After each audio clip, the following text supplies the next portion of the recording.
여러분 안녕하십니까? 네트워크 뉴스 시작합니다. 오늘은 네트워크 특별 대담 순서로 염태영 경기 수원시장과 함께 이야기 나눠보겠습니다. 시장님 안녕하십니까? 예, 안녕하세요. 자, 이제 시장님께서는 오랫동안 예. 자치분권을 강조해 오셨습니다. 자, 전국 지자체 중에서도 수원시가 가장 앞서서 추진 중인 걸로 제가 알고 있는데요.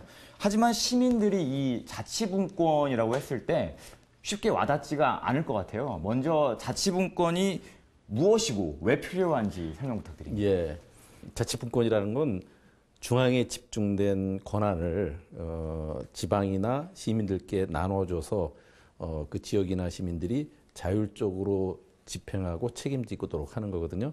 네. 예를 들면 부모님이 아이한테 10,000원을 주면서 4,000원은 밥 사 먹어라, 3,000원은 교통비하고 3,000원은 학용품 사라. 이렇게 딱 그 목만 정해주고 그것만 쓰게 하는 거하고 10,000원을 주면서 너 오늘 필요한 일에 써라 하는 거 만족도가 어떤 게 더 높겠어요? 당연히 포용적으로 포괄적으로 또 자율적으로 맡겨놓는 것이 훨씬 더 그 효용성과 성과를 더 만들 수 있죠. 네. 그러면 이 자치분권이 잘 되지 않아서 있었던 뭐 고충, 예. 아니면 반대로 뭐 중앙 집권으로 인한 어떤 한계 이런 예. 게 있다면 어떤 것들이 있었을까요? 예. 그냥 예를 들어보면 네. 우리 시가 1996년 민선자치단체장 1기 시절입니다. 1,500cc 이상의 자동차를 산 사람은 차고지를 증명해야만 우리 지역에서는 차를 살 수 있다. 이런 그 조례를 만들었어요. 조례를 만들었더니 중앙에서 이것은 너네들이 우리가 위임시켜주지 않은 것까지를 너네들이 결정한 거다. 안 된다. 그래서 못하게 했어요. 그 일을 서울이라든지 또 부산 이런 많은 지자체가 같이 하고 있었는데 우리 시가 안 된다는 걸 보고서 결국 다 스톱됐죠. 20년이 지난 지금 모든 도시들이 불법 주차, 주정차난 때문에 아주 심각하죠. 기준 이상의 차를 살 때는 당연히 차고지가 있어야만 살 수 있는 이런 제도가 시행됐다면 지금 우리는 훨씬 그보다 나은 여건에서 그 시들이, 도시들이 엄한 데 돈을 투자하지 않아도 될 그런 형편이 됐을 거라고요. 지금 지방자치법에 그 지방자치단체는 법령의 범위 내에서만 일을 할 수 있게 돼 있어요. 아무리 좋은 우리가 조례를 만들려도 상위법에서 위임되지 않은 사람은 아무것도 못하는 거예요. 중앙정부가 그러면 이루지 못했던 것을 수원시에서 이뤘다. 이런 예. 사례가 있다면 어떤 것들이 있을까요? 우리 시의 가장 대표적인 게 화장실 개선 사업은 우리 시가 효시가 돼서 전국적으로 확산시킨 겁니다. 얼마 전에 우리 시는 중앙이 못하던 일을 한 게 있어요. 그 프랑스 국립도서관에 한글본 정리의궤가 있었는데 그 정리의궤를 우리 시 화성을 중심 문화재로 갖고 있는 우리 시로는 꼭 필요했거든요.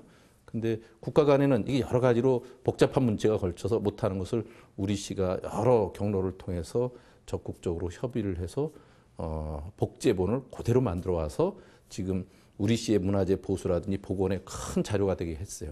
물론 그때 당시에 안민석 의원, 김진혁 박사 이런 분들이 그런 우리의 문화재가 거기 있는 것을 알려주고 또 역할을 하고 그랬는데 중앙정부가 못하는 일이었어요. 우리 시가 그걸 갖고 박물관에서 일반 시민에게 공개하는 날 문화재청장이 오셔서 굉장히 고마워하시더라고요. 예, 문재인 정부가 당초에 이제 하신 말씀 중에 연방제에 준하는 지방분권 예. 하겠다 공약으로 내세웠잖아요. 지금 현 자치분권 상황 그러면 어떻다고 보시나요? 또 뭐 예. 앞으로 방향도 뭐 전개될 게 있다면은 어떻게 전개돼야 되는 건지 이 부분도 예. 말씀해 주시죠.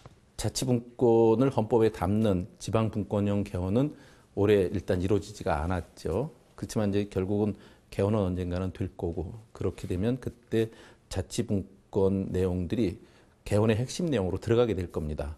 거기에 대해서는 여야가 이견이 없거든요. 그래서 이제 현재로서는 이 정부가 개헌 없이 할 수 있는 자치분권 정책을 추진하고 있는데 9월 11일 날 자치분권 종합계획을 발표했고 또 10월 31일 날 자치분권 관련된 그 지방자치법 전부 개정안이 또 입법 발의하겠다고 정부 입법안으로 발의하겠다고 발표를 했습니다. 근데 이제 가장 큰 문제가 우리나라 이제 국회가 그 블랙홀 같은 역할을 하지 않습니까? 우리로서는 그 입법 발의된 내용이 국회에 통과되도록 하는 일에 최선을 다하고 또 한편으로는 그 헌법에 지금 이제 지방자치단체는 그 헌법 내용 중에 법령의 범위 내에서만 할 수 있다는 것을 바꿔내야 됩니다. 법령에 위반되지 않는 한 지방자치가 그 조례를 자유롭게 만들 수 있도록 해야 되는 거기 때문에 그 개헌을 위해서 앞으로도 계속 노력을 해야 된다 이런 말씀 드립니다. 지방자치법 전부 개정안 방금 말씀하셨는데요. 그 안에 보면 특례시 행정명칭 부여가 포함되어 있습니다. 예. 이 수원시가 만약에 특례시가 되면 이런 생각해 보시는 분도 있는 것 같아요. 혹시나 세금이 더 오르지 않을까 예. 이런 질문들도 많이 받아보셨을 텐데 특례시가 된다면 시민들이 와닿는 변화 어떤 게 있을까요? 예, 이제 시민들이 오해하는 부분이 그런 건데 특례시가 되면 세금이 오르지 않을까 하는데 절대 그렇지 않습니다. 예, 특례시라는 건 현재 우리나라 행정체계 보면 기초자치단체가 있고 광역자치단체가 있지 않습니까? 네. 경기도라는 광역자치단체 안에 우리는 기초자치단체의 신분을 유지하는 겁니다. 근데 현재 기초자치단체인 수원시로는 그 시민들이 세금을 내면 그중에 일부가 도세로 가요. 그래서 도에서 이제 행정을 하는데 쓰는 예산으로 들어가는 거죠. 네. 그런데 우리가 100만이 넘으면 예전에는 광역자치단체가 됐는데 우리는 100만이 넘어도 광역자치단체가 되는 게 아니에요. 그래서 그 이름을 별도로 정한 게 특례시입니다. 100만이 넘었는데도 광역자치단체가 아닌 기초자치단체 신분을 유지하면서 도세 내던 것을 도세 중에 일부를 다시 조정받아서 우리가 쓸 수 있게 해주는 거예요. 그 명칭 부여 안에 앞으로 따라붙을 행정적, 재정적 권한, 위임 이걸 어디까지 해주냐가 이제 또 다른 숙제입니다. 그건 앞으로 해결해 나가야 되고 이제 특례시가 되면 무엇이 달라지냐?